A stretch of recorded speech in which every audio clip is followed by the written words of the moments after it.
Assalamu alaikum урматтуу көрүүчүлөр. Сиздер менен М571 долбоору бүгүн элибизден үй бүлөнүн туруктуулугу боюнча суроо беребиз. Үй бүлөнүн туруктуу болушуна эркек кандай болуш керек жана ошол эле учурда аял заты кандай болуш керек?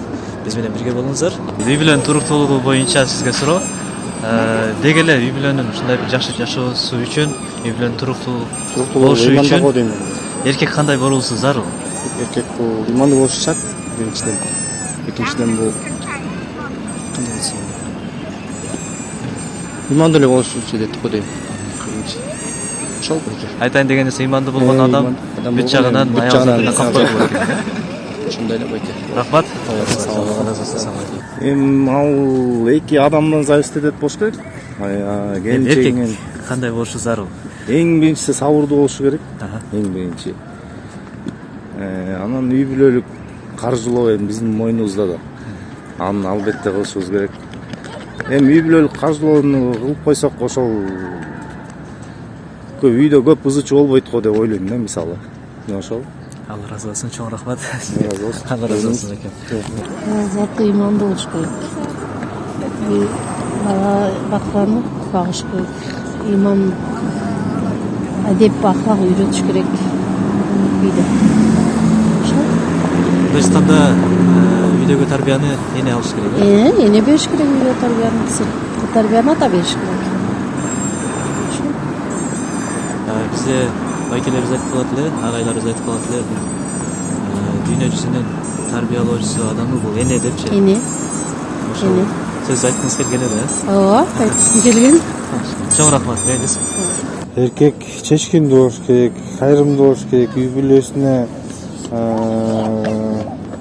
көңүл буруш керек дегендей. Ошо. Башка эмне? Эркек основной неме да, доход алып келген киши, үйдүн баягы эң маанилүү вопросторду чече турган киши, тарбия бере турган киши, балдарына жакшы туура тарбия берип, турмуш жолуна даярдаган киши да. Ошон үчүн ата эне деген чоң роль ойнойт. Ошол. Чоң рахмат, оюңуз үчүн. Алла разы болсун. Эркектин жоопкерчилиги, аял затын сыйлаш керек. Аял затын сыйлап, ошол менен аял затын көтөрүп, бири-бирин кечиримдүү болуу. Эркектин өзүнүн милдети бар, албетте. Аял киши да сыйласа, эркек да бири-бирин сыйласа, бул экөөнүн бири-бирин түшүнгөндө, ошондо жакшы жашоо болот. Өмүр бою аялды сыйлап өтүү бул үй бүлөлүк мамилени чындоого алып барат. Бул чындоого алып барат. Бири-бирин түшүнүп, бири-бирин сыйласа, бул эч проблема, эчтеке болбойт. Жакшы жашоо ошондон. Негизи бири-бирин түшүнүш керек, бири-бирин сыйлаш керек.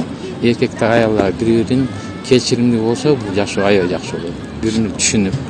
Чоң рахмат баке, оюңуз үчүн Алла разы болсун. ортодо ызы чуу болуш керек. Бири-бирине мисалы кандай десем, экөө сакпайын келгендей мамиле кылыш керек. Ошондой деп ойлойм. Көп ызы чуу болбогондой кылыш керек го деп ойлойм бул. Мындайча айтканда эркек алдын ала аялды түшүнүүсү зарыл. Ошондой деп ойлойм да. Ошондо ызы чуу болбойт да? Ооба. Ошондо чоң рахмат, Алла разы болсун. Прежде всего ответственный, честный. Обеспечивать семью. Я думаю, так. Спасибо большое. Спасибо. Спасибо большое. Көрүүчүлөр, өзүңүздөр элибиздин оюна күбө болдуңуздар. Биз сиздерди ар бириңиздердин үй бүлөңүздөрдө туруктуу мамиле болуусуна чакырабыз.